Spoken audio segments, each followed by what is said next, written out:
चलिए जी, कंटिन्यू करें से हमारा टॉपिक बेसिक अकाउंटिंग टर्म्स। तो आपको मैंने 21 टर्म्स तक करा दिया था, आज 22 टर्म्स आप रिकॉर्ड कर रहे हो। चलिए जी, 22 टर्म्स क्या है सर? हमारा रेवेन्यू। रेवेन्यू रेवेन्यू क्या है सर? रेवेन्यू हमारा टर्नओवर है, मेन सोर्स ऑफ इनकम। जैसे मान लीजिए एक जनरल स्टोर है, उस जनरल स्टोर पे बहुत सारी कमोडिटीज, अलग अलग तरह की कमोडिटीज रखी हुई है। वो बहुत सारी अलग तरह की कमोडिटीज है, वो बेच रहा है, उसके पास पैसे आ रहे हैं, या पैसे आ रहे हैं या ड्यू हो गए वट, तो वो क्या हो गया? उसका रेवेन्यू। एक जूस वाला है सर, जूस को बेच रहा है, उसके पैसे आ रहे हैं, दैट इज योर रेवेन्यू। एक डॉक्टर है सर, पेशेंट्स को देख रहा है, फीस ले रहा है, वो उसका रेवेन्यू। एक एडवोकेट है, काउंसलिंग कर रहा है, फीस ले रहा है, उसका रेवेन्यू। हम टीचर हैं, हम आपको पढ़ा रहे हैं, ट्यूशन फीस ले रहे हैं, ये हमारा रेवेन्यू। तो रेवेन्यू का मतलब क्या हुआ? जो मेन ऑक्यूपेशन है हमारा, उससे जो रिटर्न आ रहा है उसको हम रेवेन्यू यहाँ कह रहे हैं। बात समझ आ रही है? तो अब ये रेवेन्यू को अगर हम क्लासिफाई करें तो सर ये सेल ऑफ गुड्स और सेल ऑफ सर्विस, कुछ आ रहा है समझे? सेल ऑफ गुड्स भी आ रहा है इसमें, अगर आप नोटिस करो, और सेल ऑफ सर्विस भी आ रहा है। अब मान लीजिए किसी का गारमेंट्स का काम है, गारमेंट्स को बेच रहा है, पैसा आ रहा है सर, तो वो क्या है सर? वो सेल ऑफ गुड्स है। लेकिन अब सर हम कोई गुड्स तो ना बेच रहे हैं। अगर आप हमसे पढ़ के क्लास से बाहर जाओगे तो अगर आपको अच्छा दिन क्या खरीद के लाए तो कोई कुछ दिखेगा आपको गुड्स हमारे पास से? नहीं, क्योंकि we are rendering the service, यानी हम सेल कर रहे हैं सर्विस को। ठीक है जी, ये दो चीजें ये मेन हो गई इसके अंदर, जो मेन है। लेकिन उसके अलावा ध्यान दीजिए, from the use by the other of entrepreneur resources yielding interest, royalty and dividend. लेकिन रेवेन्यू में वो भी आएगा कि मान लीजिए एक मिनट के लिए मेरे पास कोई प्रॉपर्टी है, मेरे पास कोई अधिकार है, राइट है, और आप उसको इस्तेमाल कर रहे हो, तो जो मेरा प्रॉपर्टी या राइट को अगर आप इस्तेमाल करोगे तो मैं आपसे कुछ रिटर्न में मांगूंगा ना, तो वो भी रेवेन्यू है। जैसे नहीं सर, मिक्स मत करिए, इनकम तो भी आएगा। ये लेमैन बोलते हैं रेवेन्यू को इनकम। रेवेन्यू अलग चीज है, इनकम अलग चीज है। बच्चा होशियार है हमारा। तो अब जैसे मैंने बात करी कि मान लीजिए मेरे पास पैसा है, आपने कहा सर लोन चाहिए, मान लीजिए आपको लोन दे दिया, उस पर आप मुझे इंटरेस्ट दे रहे हो, तो जो इंटरेस्ट है सर, सर्विस नहीं है ना, सर्विस का मतलब जो मैं पढ़ा रहा हूँ वो सर्विस है। आप ले लैंग्वेज की दुनिया से जो मर्जी बोल लो। अब मैंने आपको पैसा दे दिया मान लीजिए 1 मिनट के, उस पर आप मुझे इंटरेस्ट दे रहे हो, तो मेरा पैसा क्या? मेरी प्रॉपर्टी, उस पर आप मुझे इंटरेस्ट दे रहे हो, तो इंटरेस्ट मेरे लिए रेवेन्यू हो गया। मेरी जगह है कोई खाली, मैंने आपको किराए पे दे दी, आप मुझे रेंट दे रहे हो, तो रेंट मेरे लिए रेवेन्यू है। अरे मेरी बात सुनने कि मेरा रिसोर्स आप इस्तेमाल कर रहे हो, मैंने कंटेंट लिख रखा है, उसका कॉपीराइट मैंने आपको दे दिया, उसके बदले में आप मुझे रॉयल्टी दे रहे हो, वो रॉयल्टी है मेरी रेवेन्यू। तो सारा सुनने, तो दैट्स मीन ये दूसरा, पहला केस, दूसरा केस और ये तीसरा केस, कि अगर मान लीजिए कोई एक दूसरे का अधिकार इस्तेमाल करता है, उस अधिकार के लिए प्रॉपर्टी के बदले में जो मिल रहा है वो that is also a revenue. ठीक हो गया? आ रही बात सुनने? ठीक है, चलिए आगे चलते हैं सर। तो हमने क्या कहा सर यहाँ पे? देखा नहीं अभी?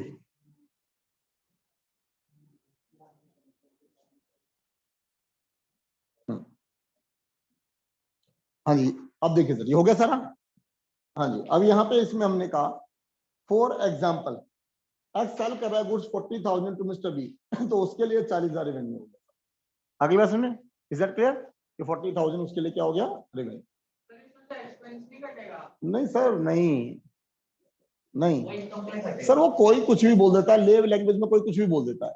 ले लैंग्वेज में कोई उसी को रेवेन्यू बोल देता है, कोई उसी को प्राइस बोल देता है, कोई उसी को प्रॉफिट बोल देता है, कोई उसी को इनकम बोल देता है। तो इसलिए आपके पढ़े लिखे होने में और ना पढ़े लिखे में कुछ फर्क जो है, वो फर्क तो आना चाहिए ना। तो रेवेन्यू का मतलब सर जो आपका मेन सोर्स ऑफ इनकम है, उससे जो टर्नओवर है वो होता है रेवेन्यू। ठीक है जी, आगे चलो। अगली सर कहानी आ रही है एक्सपेंसेस। नेक्स्ट कहानी क्या है? एक्सपेंसेस।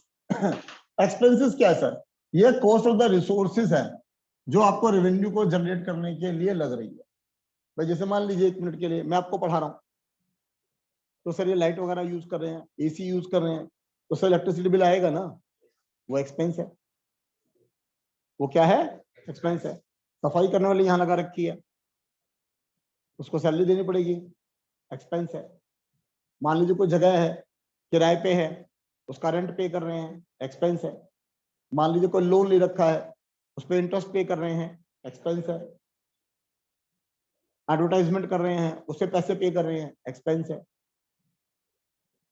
आ रहा सुनिए, एसेट्स है, डेप्रिशिएट हो रही है, तो जो डेप्रिसिएशन है वो एक्सपेंस है। किसी चीज का इंश्योरेंस पे कर रहे हैं, इंश्योरेंस प्रीमियम, एक्सपेंस है। आ रहा है सुनने?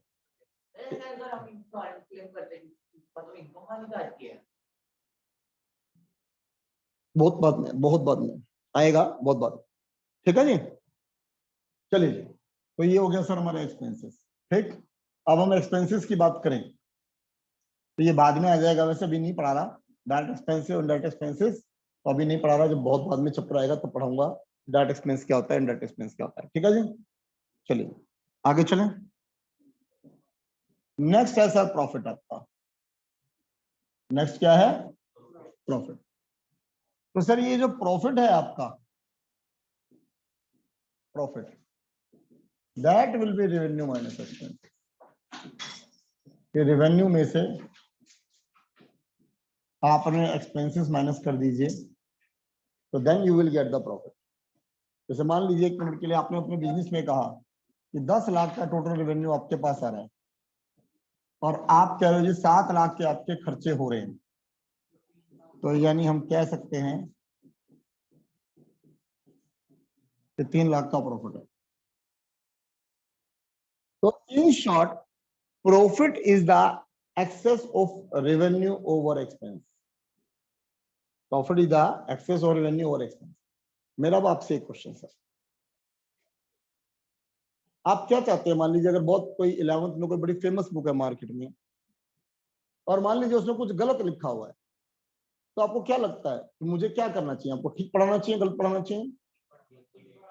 तो डाउट तो नहीं इस मैटर पे? ठीक है। तो अब ये मैंने आपको क्या लिखवाया? प्रॉफिट। लेकिन कई बुक में इसको लिखा हुआ है इनकम। क्या लिखा हुआ है? इनकम। लेकिन वो गलत है, जवाब दे रहा हूं। ठीक है जी। तो बिजनेस में आपके रेवेन्यू हो रहे हैं, खर्चे घटा रहे हो, तो क्या निकल के आ रहा है? आपका प्रॉफिट निकल के आ रहा है। ठीक है जी, अब जरा सुनना मेरी बात को।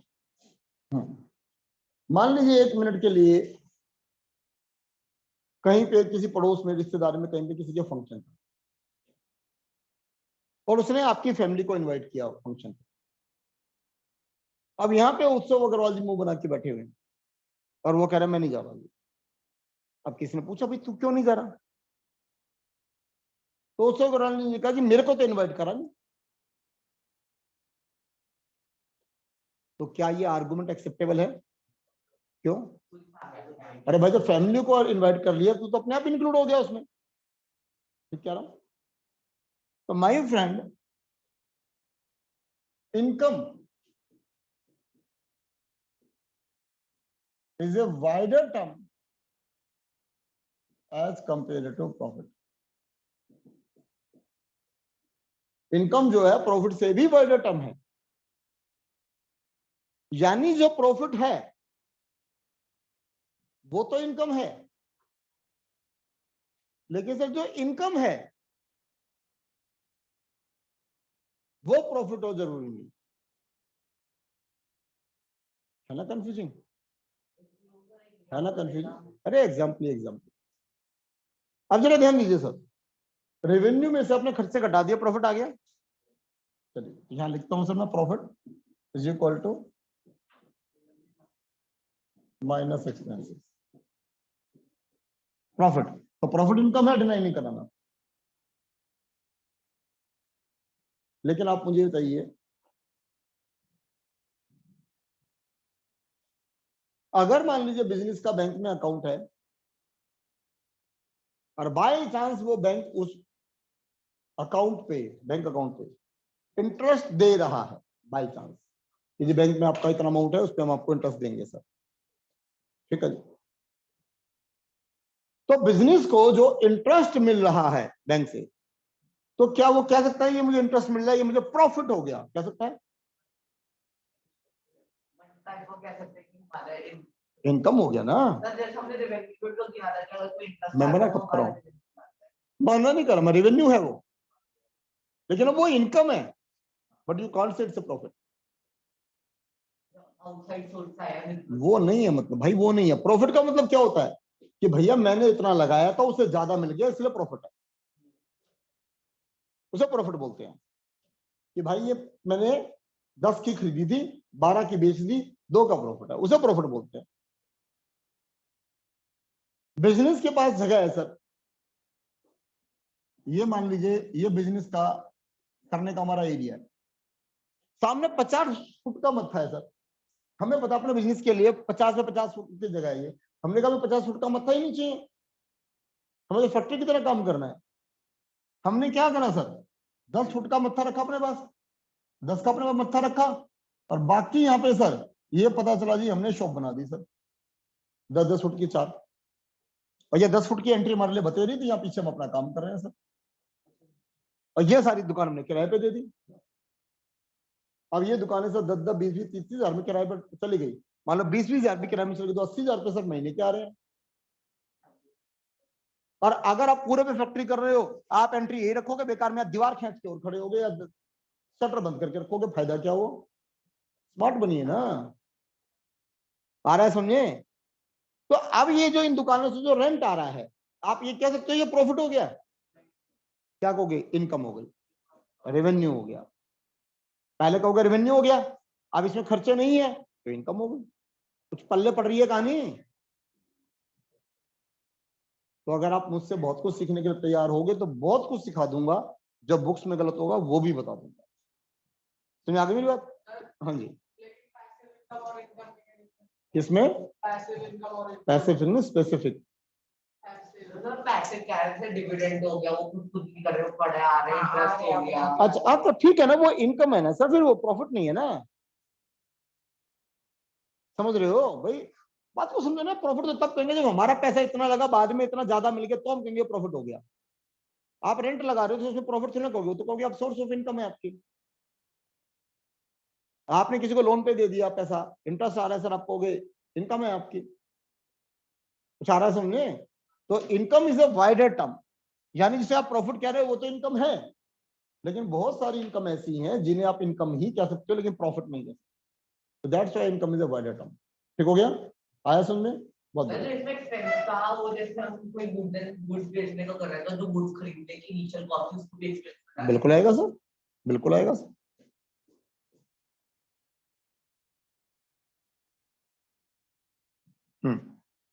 तो अब आप देखिए सर, ये रहा profit, profit revenue minus expenses, तो profit is the excess of revenues over expenses. Profit always arise from business activity. Profit are reported after preparing the income statement that represent as the amount of money left over after all the expenses have been paid. The basic profit formula is calculated by this. ठीक हो गया? अभी आपको नजर क्या आ रहा है अगला? Income. Income may or may not arise from business activity. अब जरूरी नहीं है बिजनेस एक्टिविटी से अराइज हो। Income is wider term as compare to profit.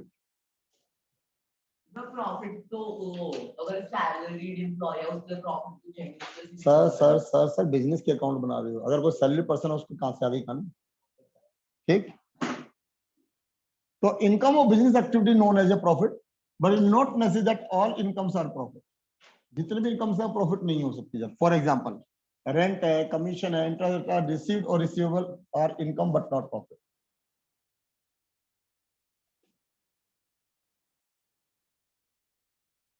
चलिए अगली कहानी है सर हमारी यहाँ पे गेन। 26 टर्म क्या है हमारी यहाँ पे? गेन। सर गेन क्या है? गेन भी प्रॉफिट ही है, लेकिन that gain is not from your routine activity. ये गेन वो प्रॉफिट है जो आपका रूटीन एक्टिविटी से नहीं है। जैसे मान लीजिए हम आपको, हमारा काम क्या है? आपको पढ़ाना, कोचिंग करना, कोचिंग कराना है सर हमारा। मान लो कोई हमारे को फर्नीचर पड़ा हुआ था, बेकार सा, कूड़ा कबाड़ा सा, और हमारे अकॉर्डिंग वो 800 रुपए का था, पता चला 1200 का बिक गया, 400 का फायदा हो गया। तो वो फायदा हमारे लिए प्रॉफिट नहीं है, गेन है, क्योंकि ये हमारा काम थोड़ी ना है। तो ऐसी कोई भी चीज जो आपका मेन बिजनेस नहीं है, मेन ऑक्यूपेशन नहीं है, लेकिन फायदा हो जाता है, तो उसे क्या बोलते हैं, गेन बोलते हैं। हाँ, तो ये हो गया सर हमारा any profit arising from non routine activities. जैसे कि आपने फर्नीचर मेकर ने सोल्ड करा cutting machine and earn 5000 from it, it is non routine activities. ठीक है जी, कि एक फर्नीचर मेकर, उसका काम क्या है, फर्नीचर बनाने का काम है। अब अगर उसने कोई मशीन बेच दी, तो मशीन बेचना तो उसका काम नहीं है, अगर उसमें उसे प्रॉफिट हो गया तो वो गेन। ठीक हो गया, चलिए। प्रॉफिट तो सेकंड हैंड होती, वैल्यू तो कम हो चुकी होगी। सर बात नहीं समझ रही, आपकी बात सारी है, ठीक है। मान लीजिए 1 मिनट के लिए मैंने कहा कोई सेकंड हैंड गुड्स एसेट्स है, मान लो, ठीक है, ये लीजिए सर, मैंने कहा ये फिक्स एसेट्स है सर, ये हमने 1 लाख की खरीदी। अब पता चला जी लेस डेप्रिसिएशन, 5 साल के अंदर आपने इसमें जो डेप्रिसिएशन लगा दिया, वो मान लीजिए 40,000 लगा दिया आपने, हमारी बुक में तो वैल्यू उसमें ज्यादा लग गया, तो प्रॉफिट। तब ये बुक वैल्यू कितनी की होगी, 60,000 हो गया। ठीक है जी, अब बाई चांस पता चला जी तुमने उठा के ये सोल्ड कर बैठे आप 70,000 का, तो आप जो 1 लाख की चीज आप अपने पॉइंट से जो रोज देखोगे, उस सबसे तो 1 लाख की चीज 70 में बेची, आप तो ये कहोगे। लेकिन अब आपको तो फायदा हो रहा है ना, आपकी सबसे बुक में 60 वैल्यू थी, तो ये जो 10 का जो फायदा हुआ, ये जो प्रॉफिट है, ये प्रॉफिट गेन है। हाँ है तो प्रॉफिट ही ना, मैं समझा रहा हूँ। इनकम में आ जाएगा ये पूरा। वो तो भी पढ़ाऊंगा सर, कहाँ आएगा। अगला आता है सर लॉस। सर लॉस कब होगा, जब आपके खर्चे ज्यादा हैं और आपके रेवेन्यू कम है। तो लॉस यानी कि एक्सपेंसेस माइनस रेवेन्यू, कि आपके खर्चे ज्यादा हैं और आपके रेवेन्यू कम है, then it is a loss. लिख लिया,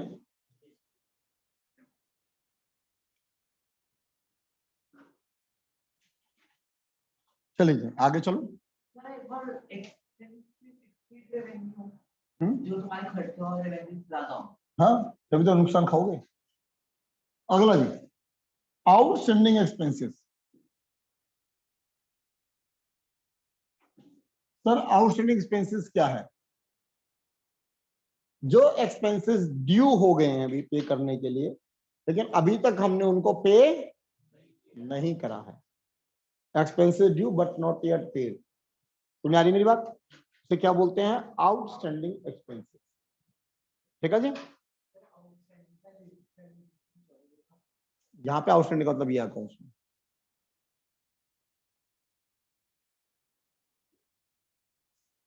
या आउटस्टैंडिंग का मतलब यहाँ पे आउटस्टैंडिंग परफॉर्मेंस नहीं है। ठीक है, यहाँ पे आउटस्टैंडिंग एक्सपेंस होता है expense due but not yet paid.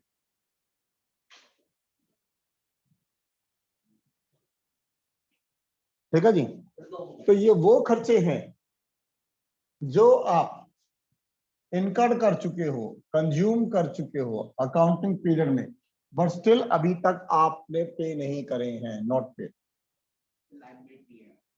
आप ध्यान करिए सर, अगर हम पीछे के पेज पलटे तो आपको करंट लायबिलिटी लिखा हुआ है, आपने पेज पलटिए, करंट लायबिलिटी। करंट लायबिलिटी में अपने एक्सपेंसेस लिख के दे, और मैंने कहा था जगह छोड़ना, एक्सपेंसेस हो रहेंगे अभी। ठीक है जी, करंट लायबिलिटी। तो अब आप अपनी करंट लायबिलिटी में आउटस्टैंडिंग एक्सपेंसेस लिख लीजिए, जहां पे आपने करंट लायबिलिटी लिखा हुआ है वहां के एग्जांपल में आप आउटस्टैंडिंग एक्सपेंसेस लिख लीजिए करंट लायबिलिटी में। ठीक है जी, क्योंकि ये जो आउटस्टैंडिंग एक्सपेंसेस हैं सर, आप विद इन 1 ईयर में तो पे कर दोगे, बिजली का बिल है, पानी का बिल है, कुछ भी है, तो विद इन 1 ईयर तो पे कर दोगे। समझ आ रही मेरी बात।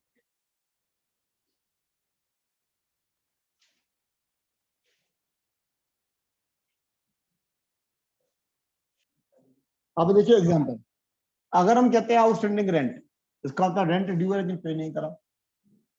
आउटस्टैंडिंग सैलरी, सैलरी ड्यू है लेकिन पे नहीं करी। आउटस्टैंडिंग इलेक्ट्रिसिटी बिल ड्यू हो गया लेकिन पे नहीं करा। ये सब क्या है, आउटस्टैंडिंग एक्सपेंसेस। तो all of these are current liability. कि भैया 1 साल के अंदर तो पे कर दोगे विद इन 1 ईयर। ठीक हो गया, ठीक है ना। चलो आगे, चलिए जी। अगला आता है सर हमारा प्रीपेड एक्सपेंसेस। नेक्स्ट वन क्या है, प्रीपेड एक्सपेंसेस। अब सर जो, हाँ जी, अब जो प्रीपेड एक्सपेंसेस है, देखो जी नाम से ही क्लियर है, प्रीपेड, जो आपने एक्सपेंसेस ड्यू डेट से पहले पे कर दिए, ठीक है ना। एक्सपेंस, बिल्कुल सर, एक्सपेंसेस पेड पे फॉर द ड्यू डेट, कि ड्यू डेट नहीं आई आपने पहले पे कर दिया। जैसे मान लीजिए आपका बिजली का बिल है सर, एनडीपीएल में आप ऑनलाइन पेमेंट कर रहे हैं बिजली के बिल को, और उसने बिजली का बिल दिखाया सर 2000 का, तो अगर आप 4000 पे करना चाहते हो तो कर सकते हो, नहीं कर सकते? कर सकते हैं। नहीं, ऑप्शन क्या आता है, उसने 2000 लिखा है बिल, जहां अमाउंट का कॉलम है, अब वो अमाउंट हटा दीजिए 2000, अब वहां 4000 लिख दीजिए और कर दीजिए पे। मैंने करा हुआ सर, वैसे नहीं ना, ऑनलाइन करो ना। पेटीएम की बात नहीं कर रहा सर, पेटीएम की बात नहीं कर रहा सर, नेट बैंकिंग की बात कर रहा हूँ। मैं अपनी पेमेंट जो करता हूँ बिजली की बिल की सारी नेट बैंकिंग से करता हूँ, और मैं तो अक्सर यही करता हूँ भाई, मेरे पास टाइम नहीं होता। मान लो यहाँ का बिल जो आता है एक बार, मैं जनरली उससे डबल पे कर देता हूँ कि अगले महीने पे नहीं करने पड़ेंगे। इतना टाइम कहाँ से, शायद नहीं, पता नहीं देते तो मुझे, मेरे को नहीं लगता। ठीक हो गया जी, आ रही बात सुनने, इज दैट क्लियर। तो यानी कि प्रीपेड एक्सपेंसेस जो आपने ड्यू डेट से पहले पे कर दी।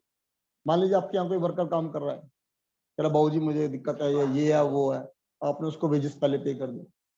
एम्प्लॉय कोई काम कर रहा है, बाबूजी ये दिक्कत है वो दिक्कत है, आपने उसको सैलरी एडवांस से पे कर दी।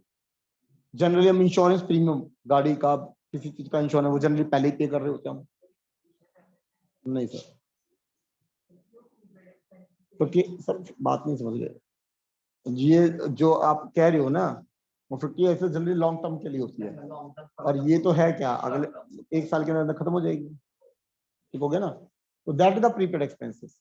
तो अब जरा ध्यान करिए सर, अब ये जो प्रीपेड एक्सपेंसेस है, यू फील योर एसेट्स, तो लेकिन अब ये क्या हुई, current assets, that is the part of current assets का पार्ट। तो अब आपने क्या करना है सर, जहां आपने करंट एसेट पहले मैंने समझाया था, यहाँ तो आप लिख लीजिए it is the part of the current assets. तो करंट एसेट्स में आप एग्जांपल आप डाल लीजिए प्रीपेड एक्सपेंस। अब जब मैं करंट एसेट्स आपको लिखवा रहा था, अब मैं वहां उस टाइम में आपको प्रीपेड एक्सपेंसेस समझाऊं, तो अब बेटर है ना बाद में समझा और एक बार में काम खत्म हो जाए। हाँ, लिखा हुआ है, समझाया नहीं ना। आज सुनिए, चलो आगे, चलिए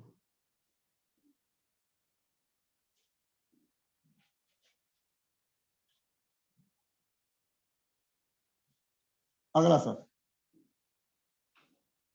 अक्रूड इनकम। इनकम ड्यू हो गई लेकिन अभी मिली नहीं है, income due but not yet receive. तो एक्रूड इनकम यानी income, accrued income, income that is earn by an organisation, कि ऑर्गेनाइजेशन ने अर्न कर ली है लेकिन स्टिल सर्विस देने के बदले में या प्रोडक्ट को सेल करने में, लेकिन अभी तक रिसीव नहीं हुआ। सर 1 साल में तो रिसीव हो जाएगी, तो इसलिए it is the part of current assets, current assets का हिस्सा होगी सर। ठीक है, हाँ सर, हो गया। तो अब ये करंट एसेट्स है, तो अब हम इसको जो करंट एसेट्स के एग्जांपल लिखे थे वहां पे अब हम डाल सकते हैं एक्रूड इनकम। अब सोचिए अगर मैं आपको जो करंट एसेट्स शुरू में पढ़ा रहा था, अब मैं वहां पे इतने बड़े बड़े वर्ड डाल दूं तो एक बार में क्या हो जाएगा, होच पोच हो जाएगा। तो इसलिए पढ़ाने के तरीके बदलते हैं। तो करंट एसेट्स में अब आप ये एग्जांपल की तरह एक्रूड इनकम डाल सकते हैं। अगला सर, अनअर्न्ड इनकम। अगर आप नाम को ध्यान से पढ़ें तो नाम अपने आप बता रहा है मैं क्या हूं, अपने आप बता रहा है मैं क्या हूं, अनअर्न्ड इनकम, यानी वो इनकम जो आपने अर्न नहीं करी, वो इनकम जो हमने अर्न नहीं करी, तो वो क्या हुई, इनकम रिसीव्ड इन एडवांस, कि भाई इनकम एडवांस में आ गई लेकिन अभी उसका काम करना बाकी है। अरे बात सुनिए, मान लीजिए अगर हमें पैकेज फीस मिल जाती है पूरे साल की, तो वो क्या होती है हमारे लिए, अनअर्न्ड इनकम। भैया पैकेज फीस मिल गई, अब पूरे साल पढ़ाओ उसको। ठीक, लिखो जी। तो देखिए, आज कोई इनकम हमारी अनअर्न्ड है जब तक हम उसका सामने को काम नहीं कर देते, लेकिन जब काम कर देंगे तो वो अनअर्न्ड से क्या हो जाएगी, अर्न हो जाएगी। आप ये बात को समझ रहे हो? जैसे मान लीजिए 1 मिनट के लिए हमने कहा कि सपोज करो हमने आपसे पैकेज फीस ले ली सर, ठीक है जी, एक एग्जाम्पल समझाने की। ठीक, लंबा पीरियड ले लिया, थोड़ा कम समझ, छोटे छोटे समझाने की बात। अब मान लो 1 मिनट के लिए सर फेक फिगर 9,000 रुपीज ले ली, ठीक है जी। तो हम क्या करेंगे, 1,500 उसे इनकम में डाल देंगे और बाकी जो बचा वो आनंद में डाल देंगे। ज्यादा समझे, 7.5 डाल देंगे आनंद। फिर अगले महीने 1,500 फिर इनकम में डाल देंगे और 6,000 फिर भी पड़े रहेंगे आनंद में। सर आप कौन हो, आप कौन हो? आपको बिजनेसमैन थोड़ी ना हो, कंफ्यूज क्यों हो रहे हो? अकाउंट तो हम बिजनेस के लिए बना रहे हैं ना, तो आप तो बिजनेस के नजरिए से बात करो ना सर। सारा समझे? तो अर्न का मतलब वो अर्न हो जाएगी बाद में, जितनी हम सर्विस देते रहेंगे, जो भी रिस्पॉन्सिबिलिटी कंपनी में पे जो आता तो उस कंपनी के एसेट हो जाता है। हाँ उसके लिए एडवांस हो जाएगा। एग्जैक्टली, एग्जैक्ट फिक्टिशियस नहीं सर, प्रीपेड एक्सपेंसेस, कंफ्यूज मत होइए। फिक्टिशियस लॉन्ग टर्म में चल। हाँ हाँ हाँ, ठीक हो गया, तो उसके लिए प्रीपेड करनी होती है। आया समझ में सर? क्लियर हो गया? अच्छा कंसेप्ट है। तो ये हमारा क्या हो गया sir, earn income.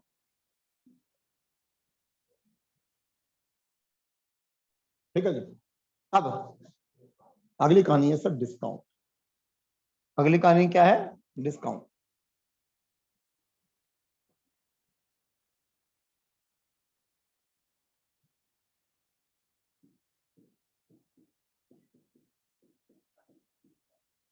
Sir discount, discount क्या है, एक तरीके का मॉनेटरी रिलैक्सेशन।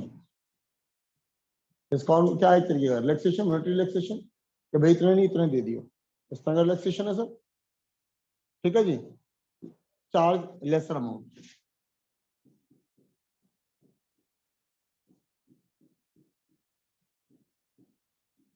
कि जो अमाउंट है उससे कम चार्ज करना। जैसे मैंने आपको बोला नहीं कि अभी हम अपने ऐप पे जो डालेंगे उसको जल्दी से ले लेना आप, क्योंकि अभी हमने उस पर डिस्काउंट रखा, जो बाद में हम उसे हटा देंगे। आया सुनिए, दैट्स अ डिस्काउंट। ठीक है जी, तो मॉनेटरी रिलैक्सेशन। सर जो हमारा डिस्काउंट है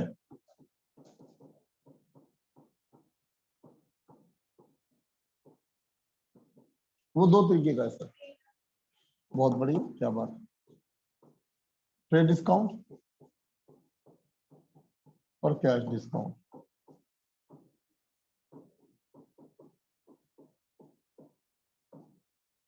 ट्रेड डिस्काउंट और कैश डिस्काउंट, ठीक है जी। अब ट्रेड डिस्काउंट क्या है, ये डिस्काउंट अराइज हो रहा है ड्यू टू बल्क क्वांटिटी। ये डिस्काउंट अराइज हो रहा है ड्यू टू बल्क क्वांटिटी। समझ आ गई बात? जैसे मान लीजिए कि आप किसी दुकान पे जाते हैं और आप कहते हैं जी एक शर्ट खरीदनी है, उसने कह दिया मान लीजिए सपोज फिक्स फिगर 800 रुपए। वहीं आप उससे कहते हो जी मुझे 100 शर्ट्स खरीदनी है, तो क्या लगता है कुछ कम कर देगा? कर देगा, ट्रेड डिस्काउंट। तो इसका मतलब जो ये ट्रेड डिस्काउंट है, ये जो अराइज हो रहा है, ये हो रहा है बल्क क्वांटिटी की वजह से।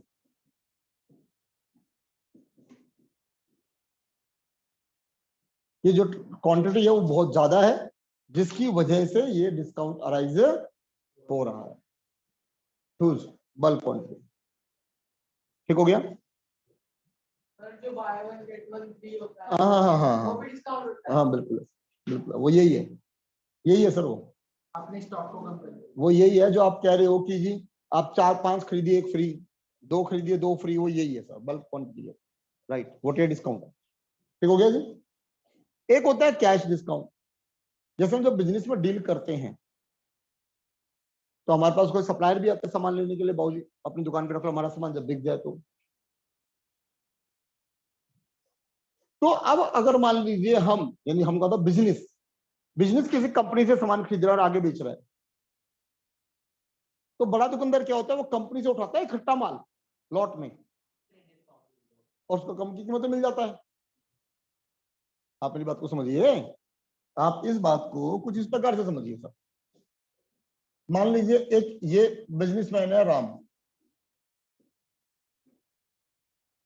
ठीक है जी, और एक बिजनेसमैन है मोन्टू। अब सर ये एक बहुत बिगर कंपनी है मान लीजिए, ठीक हो गया। मान लीजिए चलो मैंने कह दिया जी, हाँ जी,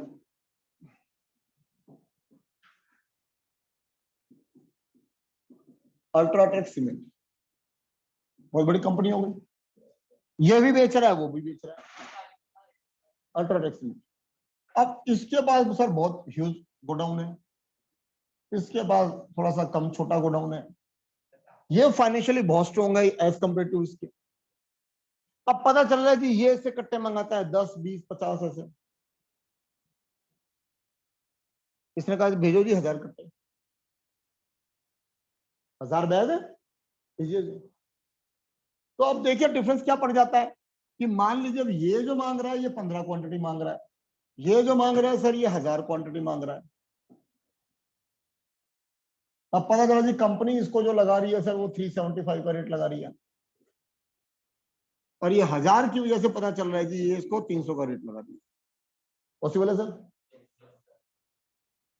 तो ये जो 75 का जो डिस्काउंट हो गया पर बैग, ये हो गया ट्रेड डिस्काउंट। क्या हो गया ये? Trade discount. समझ आती है बात? चलिए आगे चलते हैं। अब मैंने कहा इसका मतलब 1000 इंटू में 375, सॉरी 300 है, 3 लाख रुपए। तो इसको 3 लाख रुपए पे करने हैं, और अगर इसने 10 बैग मंगाए, 10 ले लो, 10 ले लो, आसान हो जाएगा ना, क्वेश्चन स्मार्ट है ना हम भी। 3750 देने हैं इसको। अब कंपनी ने क्या रखा है कि जो आपको पेमेंट करनी है वो 1 महीने के अंदर पेमेंट करनी है जी आपको, ठीक है जी। ये कह रहा है, ये राम कह रहा है किसने देखा 1 महीना, मैं अभी पेमेंट कर रहा हूं जी आपको, बताओ जी क्या रिलैक्सेशन। सर बात बिल्कुल, अगर नहीं तो ठीक है जी ले लेना 1 महीने बाद पेमेंट, कोई बात नहीं। यार एक बात बताओ, मैंने अभी आपको फीस स्ट्रक्चर समझाया और 9 महीने कैलकुलेट करें, 13500 आए, मैं कह रहा हूँ 13500 मेरे को इकट्ठा दे दो, कोई देगा? ओके हम अपने आप ही दे लेंगे टाइम पे फीस। तो कुछ रिलैक्सेशन देंगे तभी तो कहेंगे इकट्ठा दे दें, कोई बात नहीं है। तो उन्होंने कहा ठीक है जी, उसकी छोड़ो, 1 महीने की बात, मैं अभी अभी पेमेंट करने को तैयार हूं। उन्होंने कहा ठीक है जी, 5000 रुपये आप और कम कर दीजिए।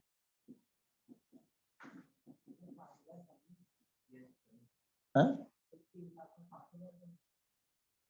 10 करा ले कम, जो तेरा मन करे वो करा ले, ठीक है 10 कर दूं, दिक्कत हो रही तेरे को? कोई बात नहीं, हमारे छोरे को दिक्कत नहीं होनी चाहिए। अब ठीक हो गया, 2,90,000 ऐसे। तो अब ये जो डिस्काउंट रेज हुआ अर्ली पेमेंट की वजह से, ये जो अर्ली पेमेंट की वजह से हुआ, ये है कैश डिस्काउंट।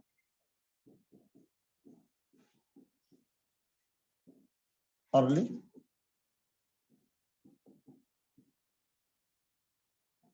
या प्रॉम्प्ट पेमेंट।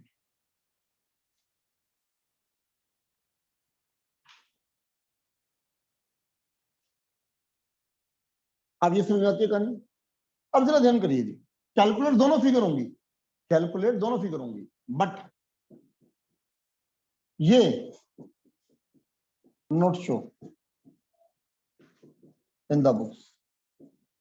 तो कैलकुलेट कर लेते हैं, बुक्स में ये डिस्काउंट शो नहीं होता, ये बुक्स में शो होता है सर। कैश डिस्काउंट बुक में शो होगा, और ट्रेड डिस्काउंट ह्यूज क्वांटिटी से ये बुक्स में शो नहीं होगा। आप मेरी बात को समझ रहे हैं? सर ऐसा कुछ लॉजिक है इसके पीछे कुछ? बिल्कुल ऐसा, अभी धीरे आप जब पहुंचोगे कैलकुलेशन उस पे तो बताऊंगा पूरा लॉजिक, बिगर लॉजिक की कोई चीज नहीं। आया सुनने से? इसके आगे पीछे और भी है? निमट गया? ठीक है जी, ये है डिस्काउंट। हाँ जी, तो अब ये ट्रेड डिस्काउंट समझा दिया सर मैंने, ठीक है जी। अब देखिए सर, लिस्ट प्राइस था सर 1 लाख का, ज्यादा क्वांटिटी की वजह से 5% डिस्काउंट 95,000, ठीक हो गया।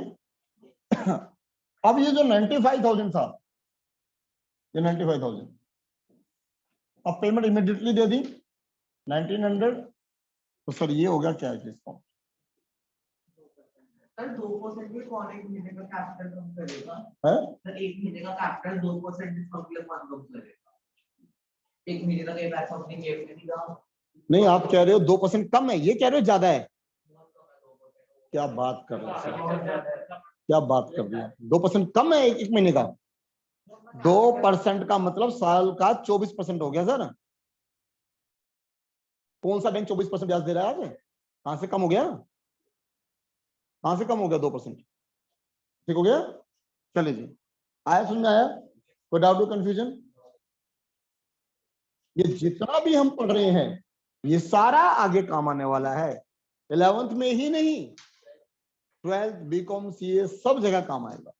तो ये आपकी एक बेसिक रीढ़ की हड्डी बन रही है, इसको जरूर ढंग से हम बना लें।